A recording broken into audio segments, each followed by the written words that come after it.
Hi, welcome to another episode of the Rooted In podcast. This is episode 5 of season 2.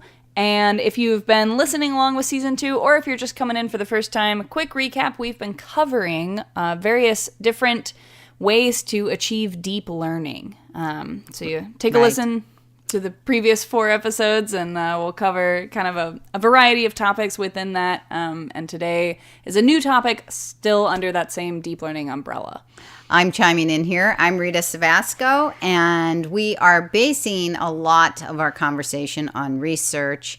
Some of the research is all over the map across the fields of education, learning, psychology, but it was put together and looked at in a deep way by John Hattie. So we will be talking about that today. Yes, he gets referenced frequently throughout what we do, but in particular today. And I'm Claire. Just throw my introduction in there too. And it's just the two of us today talking about stuff. Keep listening all the way through for great ideas. And also at the end, we're going to hit you with another coupon code as just a thank you for being a part of our podcast community. So at the end, you get to hear more about that. So just to frame up what we're going to talk about today, Claire, I am going to tell a student story again. And I feel like that needs like a theme song, like, it's a student story. And like, ta-ta. I know. I was thinking that about deep learning. Anyway, I have a student. I'm going to call him Zach. And he is in high school, and we were working on his writing skills. And this particular last quarter of our work together just really mapped out the methods for deep learning, success in deep learning, his personal success. Just to give you a little background, he is a struggling reader and writer and speller. He is an awesome guy, and he's been working with me for maybe 4 years, I'm guessing. And so, this is not like, oh, he just started with me and this is what we achieved in 3 months. Immediate success. Right. So I just want to give that background. And he has, even though he has struggles, he has lots of skills. He's a great guy. Anyway.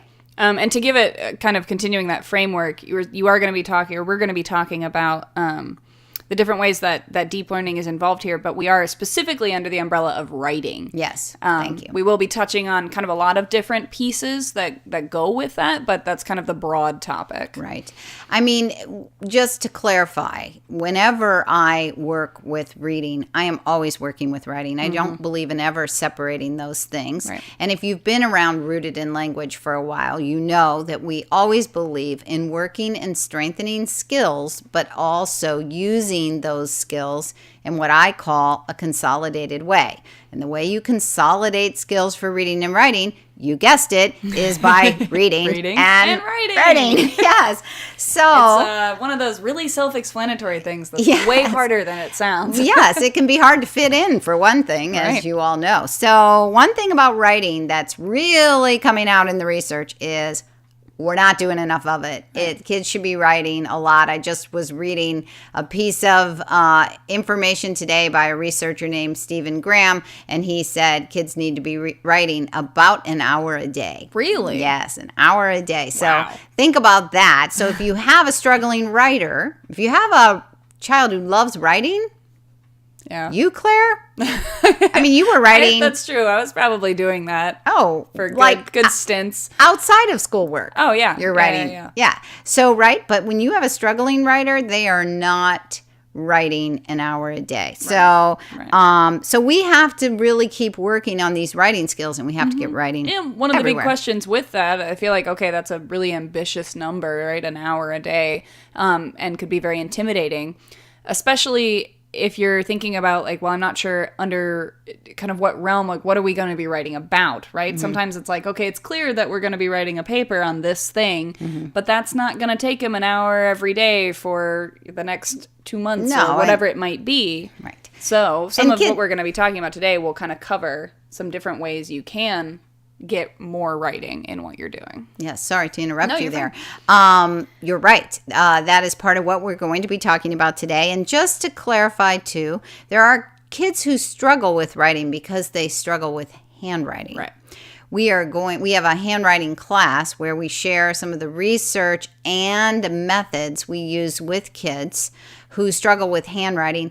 That's a really foundational skill that needs to be in place for writing. The other thing to be aware of is children who have strong or weak reading skills, strong difficulty, I was about to say, weak reading skills need to get some of that skill building in place in terms of the whole sound to symbol relationship and how are they spelling to help get to this level of writing. But we have had all that done with Zach, and so now we moved on to, he's in high school and we're really at this essay level. So I'm going to tell you a story about my story begins in December, and we love December around here. It's a good month. We really like holidays.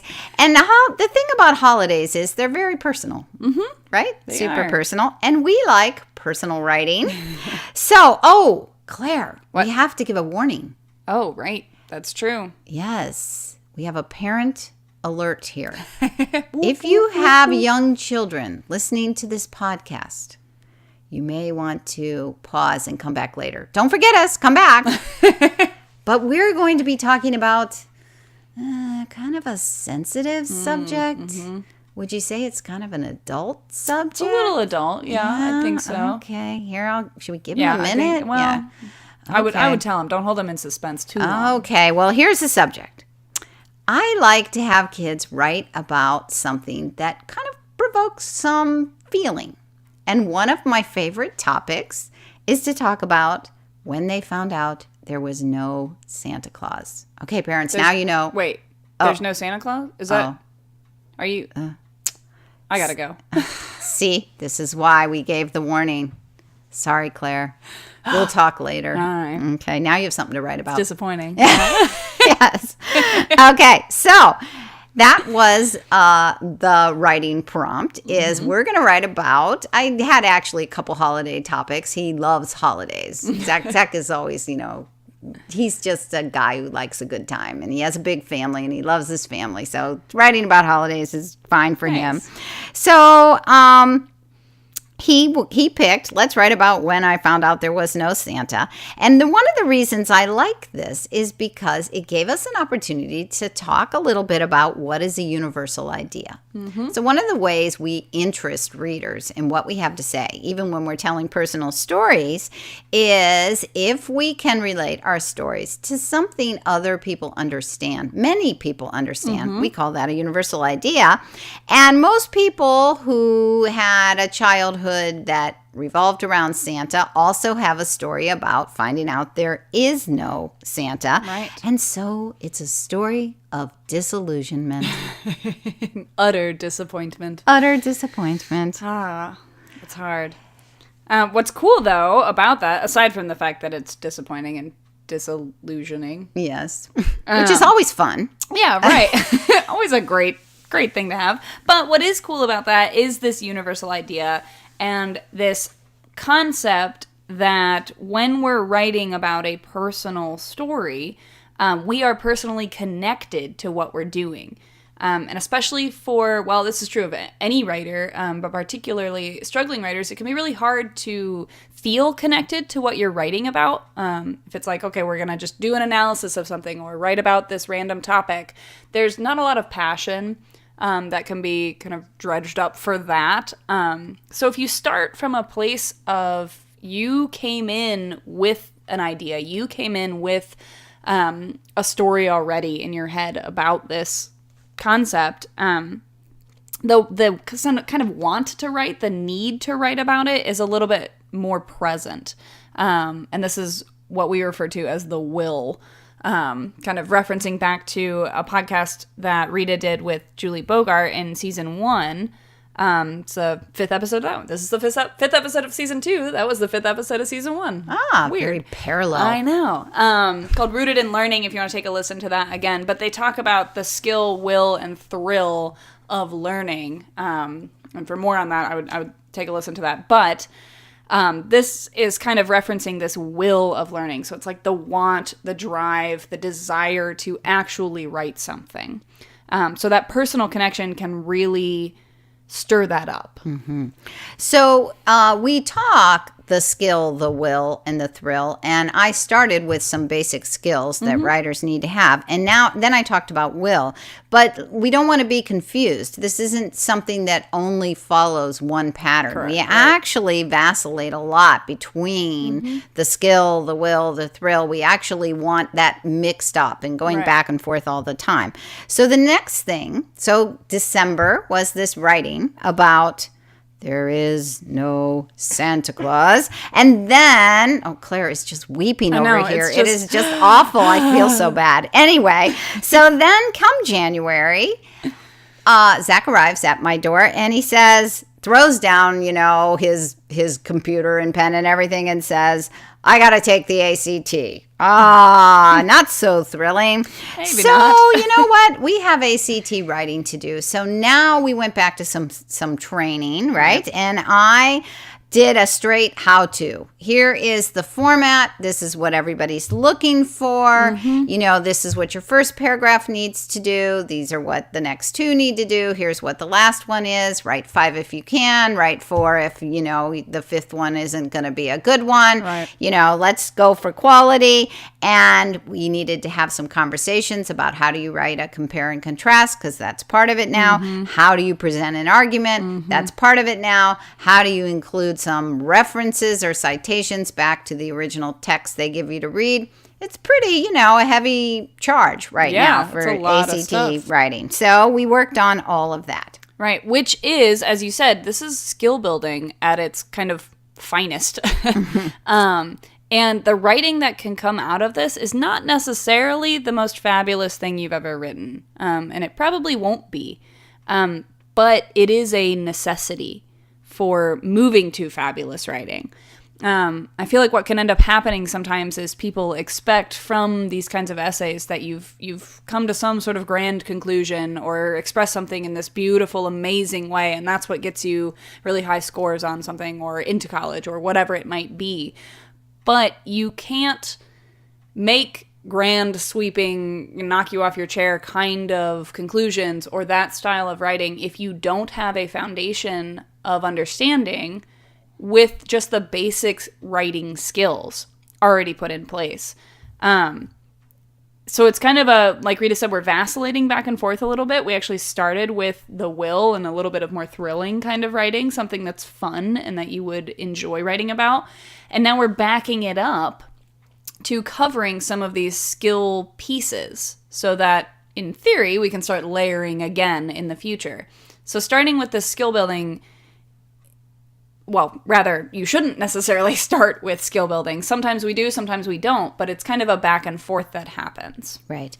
And, researchers call this surface learning. And just think about that word surface. You're not going to have super fabulous deep writing when you're stuck on the surface. Right. So there's no, as we always say, there's nothing wrong with this kind of teaching. Just know what it is. Right. Don't think it's the end all. All I have to do is teach this format, and my kid plugs and chugs for the rest of their life, and Right. I have a great writer. That's not really the way it happens, Right. right? But it has a place, and it can give kids a roadmap, especially for the kind of writing that you start to face more in high school Right. and college, where, there is kind of a certain formula that people are looking for, and you have to learn how to work within those formats. Right. So then what was great about this is, though, we didn't stay just with skill. We went to this next level where I did something that sounds a little different. I brought in writing that other people wrote. And what I did is I shared, number one, my own personal writing. Again, there's a lot of research out there supporting that we should be sharing writing. We should be modeling our writing. Right. This is kind of that teaching by example or leading by example. Yes, idea. and also you stir up a little more will and thrill when you have this shared experience with someone else. It's a little more fun. Right. So I got so motivated by writing about when I found out there was no Santa. And let me tell you, you all should hear this story because it is just heartbreaking. But anyway, so I wrote this story and I said, okay, I want you to know that I finished my story because, there's only so much time. I finished my story over the holidays and I want to read it to you. And so I read my story. And we spent some time deconstructing my story. Mm-hmm. What was my purpose when I had this part of my story? Right. What was my purpose here? Where was the universal idea? How did I keep driving that home? Right. How was I trying to stir up emotion for my sad, sad tale, you know? Really analyzing a piece of writing like we would do with any sort of novel or short story or anything published, right? You're doing that kind of same exact process. Right. Just with something And we personal. looked at writer's perspective and we looked at reader's perspective. And then I shared another student's college entrance essay. And we revisited this idea of universal idea. And we looked at this concept of universal idea. And we looked at how did the student in this essay play on this universal idea? What was it? And how did that make that paper better? Right. So what were we doing there when I did that task? That is major metacognitive activity going on. And we love metacognition. We love being metacognitive at Rooted in Language. It's like the word that gets thrown around the most, I think. But it's kind of this thinking about how we think, right? Talking about how we talk, learning about how we learn. It's this above looking back down at what you've done. And in this particular example, it's being able to see what other people have done, really pull it apart, get down into the meat, down into the bones of what has been crafted, so that you can then, in theory, apply some of those same ideas, some of those same approaches to your own writing or your own crafting. But that kind of understanding has to be explicitly taught. That is not something that people just sort of magically understand, right? Or would not go and pursue on their own. Well, yeah, right. Not everybody. Yeah, I was going to say sweeping generalizations. There's always going to be somebody out there who just gets it. It's your neighbor's child, That's always. Right. That's right. I guess I'll say it's really difficult to just understand that sort of innately. It is a process that is best understood through explicit guidance that somebody who does understand it, i.e. a teacher, a parent, a tutor, or whatever they might be, helping the student along by showing them how the process works, by talking through the process with them, by pointing out similarities and differences, right, between here's what you did in your paper, here's what I did in mine. We have a personal connection going on there because it's not some nameless, faceless person who wrote this. That's why starting with your own writing, giving that to your student is a great place to begin because it's going once again back to that personal connection idea. Right. So the researchers like to call this type of metacognitive thinking having standards of success. And, it is really easy to forget that as the teacher, you have this picture in your mind of what you're going for. Sure. I mean, sometimes we don't actually, but hopefully we do. But we don't actually show that to the kids, right? If you think about it, right? And really they need to see that. They need to see some success. What sometimes is referred to as worked samples. Okay, that's lots of nice jargon. I like, me, I love my jargon. Anyway, so Zach and I continue on, and we go back to the practice for the ACT paper. And when we come back to it, after we've done some of these standards of success, and we had a good laugh over my tragic story about Santa, Zach entered the task with more confidence. He expressed it. He's a very verbal kid. I mean, he just told me, I feel more confident. Nice. I'm not even just, this is not conjecture. This is what he told me, right?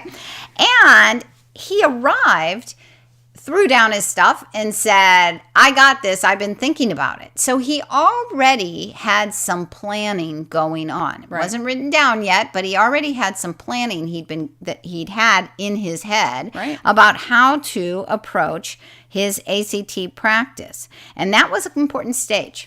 Absolutely. To comment on the confidence thing too, you said he's very verbal, which is awesome.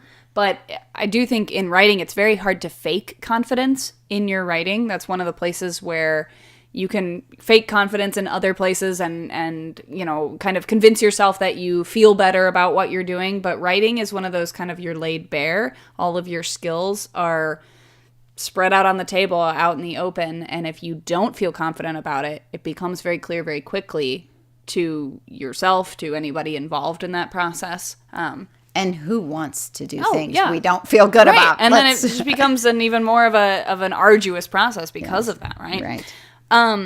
So here he's coming in with his own intentions. We're kind of coming back to the will idea a little bit, that it was originally expressed because it was a concept or a story that he really wanted to tell.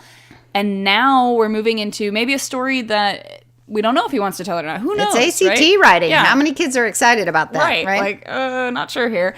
And yet he has a will to write it because he's actually excited about the process itself, if not necessarily the topic. So we're kind of switching where the excitement lies. Yeah, nice. And being excited about the process means that any topic you throw at me, I can handle. Right.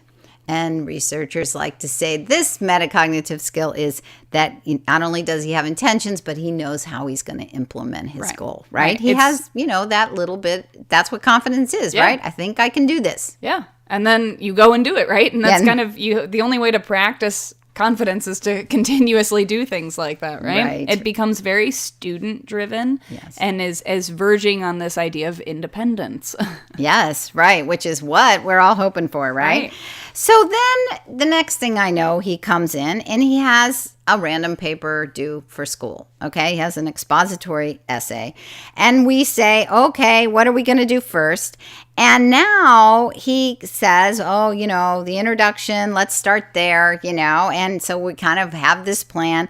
And right away, I notice his paper is more focused. He has not only an opening hook that he's kind of figured out, but he ends up knowing how to get this thesis out there. And then when we start to write body paragraphs, one of the things that we've struggled with in the past is he can kind of lose his way in the midst of writing. Common. Very common. Easy to do. All of a sudden, he's staying on topic. And he's relating every paragraph back to the thesis. Yeah. And I'm thinking, hey, wait a minute, this is the kind of analysis we've done before. Sure. And it's showing up in his writing all of a sudden. Yeah. So what happened there? Well, these are the kinds of things that before I get to what happened, sorry, that I feel like the drifting away from topic is fairly common. And when we see students who come in with, I have to write this paper, and they want help with it, they want, that little bit of editing, that analysis, whatever we might provide to help guide them through this paper writing process, a lot of times you end up reading something and go, okay, well, this isn't staying on topic. And they're not sure why, and you're not sure how to explain it to them. And it's kind of this, like, we're in this nebulous space and don't really know where to go forward from here. In the case of Zach, because that paper writing happened after all of this construction that came before in different versions with different flavors and different intentions, he ends up at the end of it in a place that's very hard to teach if you just start there. You have to kind of back your way up, right, to get to that ultimate location. But because of this, his more focused writing, his deeper awareness of what was going on is really him creating his own set of success criteria. He's kind of internalized this concept, and even if he doesn't necessarily have the words to express precisely what his success criteria is, it's definitely present, because if it weren't, it would be drifting all over the place, right? And he had a particularly difficult time with this, and a lot of our students do this staying on topic. I once listened to I was at a conference, and the speaker was talking about writing, and he was saying that in order to write well and elaborate, you have to converge on an idea. You don't diverge from an idea. Right. That the more you can converge on an idea, the more you actually elaborate around that concept. But just diverging, that actually gets you off topic and doesn't have the same drive to it that you want a thesis to have, Right. you know, that you want a paper to have. And your reader is going to give up. Yeah, It's too they're hard to going to follow. know that it's way off Right. base. But that the ability to converge on a topic is really difficult and has to come from a place of a lot of practice, right? And does. a lot of ideas. Maybe what we would call deep learning. Maybe. Hey, wait, that sounds familiar. Yes, it does. So, Claire, kind of sum up what we did here. Sure. So we touched on the skill and the will and a little bit of the thrill. And even though we tend to say it in that order because it sounds snappy, as Rita said early on, there is no specific particular carefully made order. It's kind of a triangle of those three things that we bounce back and forth. Even working on the same paper, the same whatever it is that we're working on, you're going to bounce back and forth between skill, will, and thrill, right? I forgot to mention when you say thrill that, you know, he knew as he was writing this paper that he was putting together a good first draft. Right. And he knew it was better. And he was thrilled about that. That's awesome. You know? That's way Because, cool. hey, there's nothing more fun than being successful, right? Well, right, Like you were exactly. saying. And really fully owning something like that and feeling that you can do it independently or more independently than you could do it before. You know, the ability to take off training wheels, like how freeing is that? And if that alone, right, is that thrilling sensation, that ability to really encompass all that you've been learning and all that you understand and throw it out there and kind of show off, right? Right. It's like, this is my moment. Right. So I started out kind of developing this big picture for him. And that was one of the strategies that was used. And from there, you definitely moved into the relationship building, so connecting between different ideas. And this is a huge higher level thinking, deep learning kind of skill that you make these really strong, deep connections between different ideas. That's analysis. Right. And we like to say that we're always learning in relationship, we're reading in relationship, and we're writing in relationship, right? That's basic philosophy behind rooted in language. Right, which actually you can interpret in many different ways, being that we work hard to forge relationships with the people we're working with, right? With our students. And so sharing your own writing and letting them tear apart what you've done, right? To see how it was all put together. That's a big part of building that relationship.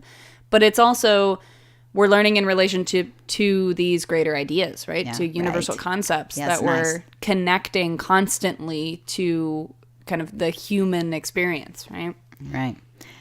And lastly, you know, well, not lastly, there's kind of two parts to this. You know, students begin to self-regulate, right? They start developing their own goals and knowing what success is. Yeah, and eventually it leads to them really owning their learning. That we talk about this idea of ownership a lot, but it's that I came in the door and I put down my stuff and I said, you know what, I got this.